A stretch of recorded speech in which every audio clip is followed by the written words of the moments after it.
AP తెలంగాణపై వరుణుడు కరుణించాడు. 2 నెలల ఎదురు చూపులకి ఫుల్ స్టాప్ పెట్టాడు. లేటుగా వచ్చిన లేటెస్ట్ ఎంట్రీ అన్నట్టుగా ఆలస్యమైన రావడమే కుండపోతతో కుమ్మేస్తున్నాడు. తెలుగు రాష్ట్రాల్ని భారీ వర్షాలు, వరదలతో వానలు ముంచెత్తుతున్నాయి. తెలుగు రాష్ట్రాల్లో వానలే వానలు, జోరు వానలు, ఎగువ నుంచి పోటెత్తుతున్న వరదతో తెలుగు రాష్ట్రాల్లోని పలు జిల్లాలు వాగులు వంకలు ఉప్పొంగి ప్రవహిస్తున్నాయి. ఉమ్మడి ఆదిలాబాద్ జిల్లాలో భారీ వర్షాలు పడుతున్నాయి. నిర్మల్, మంచిర్యాల, కొమరంభీం జిల్లాలో ఎడతెరిపి లేని వర్షం కుమ్మేసింది. కానపూర్ పరిధిలోని పల్లేరువాగు ఉధృతంగా ప్రవహిస్తోంది. మంచిర్యాల జిల్లాలో కురుస్తున్న వర్షాలకు రాళ్లవాగు ఉప్పొంగుతోంది. రాళ్లపేట కాజ్వే కొట్టుకుపోవడంతో రాకపోకలు నిలిచిపోయాయి. చింతగూడ దగ్గర భారీ చెట్టు కూరడంతో రాకపోకలకు అంతరాయం ఏర్పడింది. బెల్లంపల్లి మండలం కన్నాలలో ఎర్రకుంట చెరువుకు గండిపడింది. అటు కుంటాల, పొచ్చర జలపాతాలకు కొత్త కళ వచ్చింది. ఇప్పటి వరకు వర్షాలు లేక బోసిపోయిన ఈ 2 జలపాతాలు ఇప్పుడు జలకళతో పరవళ్లు తొక్కుతున్నాయి.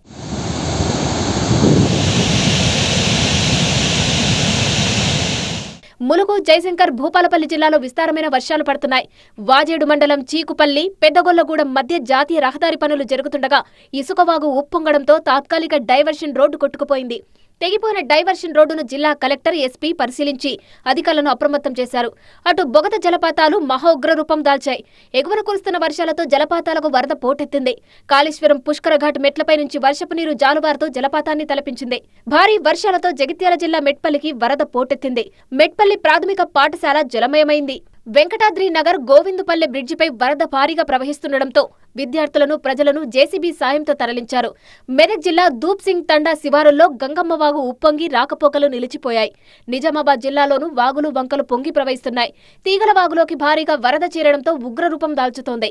పంట పొలాల్లోకి నీరు చేరడంతో రైతులు ఆందోళన చెందుతున్నారు. ఏపీలోను పలు జిల్లాలు వర్షాలు పడుతున్నాయి. పోలవరం జిల్లా చింతూరు ఏజెన్సీలో భారీ వర్షాలకు వాగులు వంకలు ఉప్పొంగుతున్నాయి. పొల్లూరు జలపాతం ప్రమాదకరంగా మారడంతో పర్యాటకుల రాకపోకలపై అధికారులు ఆంక్షలు విధించారు. మొత్తంగా ఏపీలో కొన్ని జిల్లాల్లోనే వర్షాలు పడుతుండగా తెలంగాణలో మాత్రం అన్ని జిల్లాలలో జోరుగా వర్షాలు కురుస్తున్నాయి. దీంతో పలు జిల్లాలకు వాతావరణ శాఖ ఆరెంజ్, ఎల్లో అలర్ట్లు జారీ చేసింది. హైదరాబాద్లో 2 రోజులుగా వర్షం పడుతుండగా సిటీలో ఎల్లో అలర్ట్ ప్రకటించారు.